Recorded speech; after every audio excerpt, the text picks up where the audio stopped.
David Lammy's latest attempt to ingratiate himself with the woke left has landed him in an all-too-familiar position, somewhere between cringeworthy embarrassment and full-blown national disgrace. In a recent video, the Foreign Secretary, yes, the British Foreign Secretary, decided to launch into a tearful plea for reparations to the Caribbean. The man is behaving like he's auditioning to be the next Prime Minister of Barbados, not representing the United Kingdom on the global stage. Before I get started, I have a favor to ask.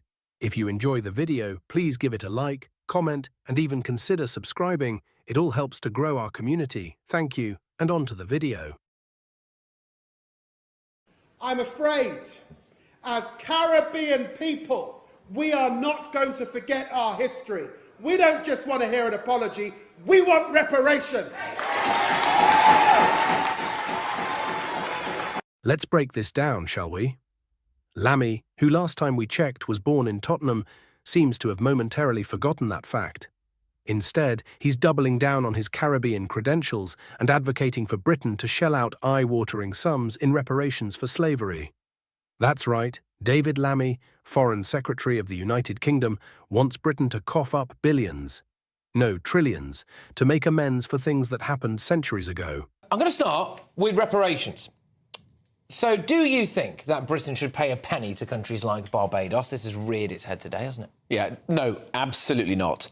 Look, I don't think our country has a uniquely bad past. I'm proud of our history and our heritage. We abolished slavery 200 years ago, and we paid a high price for that, as did British sailors who fought on the high seas to protect people and end slavery when other countries continued to perpetuate it. So we should be proud of our history, and we should be looking forward to the future now.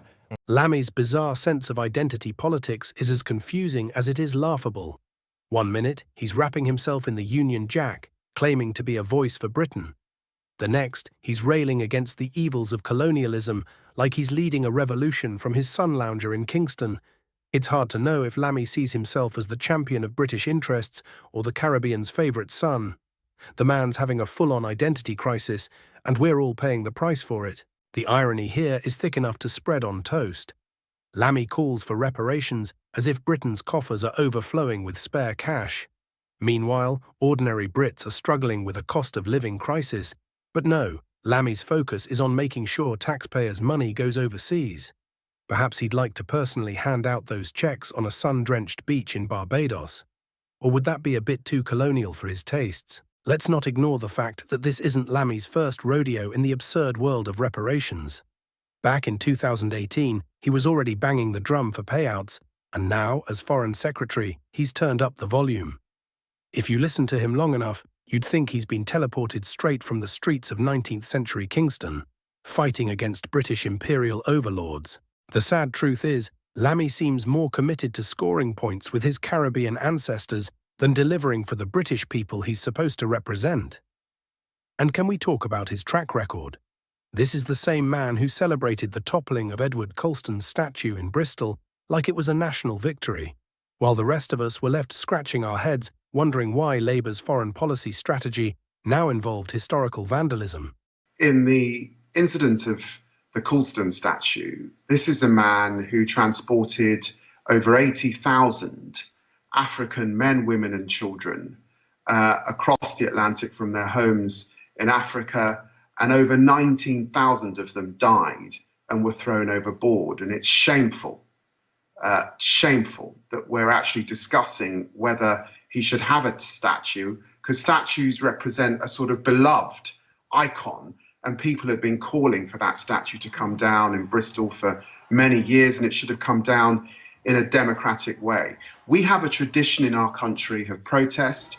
We've had great men and women, people like Emmeline Pankhurst and the suffragettes, who've faced imprisonment because of their protests. I'm quite sure that those young people who brought that statue down knew that they would be facing the law, but that's a price that they were prepared to pay. And there are many, many examples throughout history, from Martin Luther King to Harvey Milk and protests on behalf of gay rights. Many, many people, men and women, following these people and being prepared to break the law because they believe that the issue of justice that they wanted to shine a light on was a bigger project. And His obsession with rewriting history is getting old fast.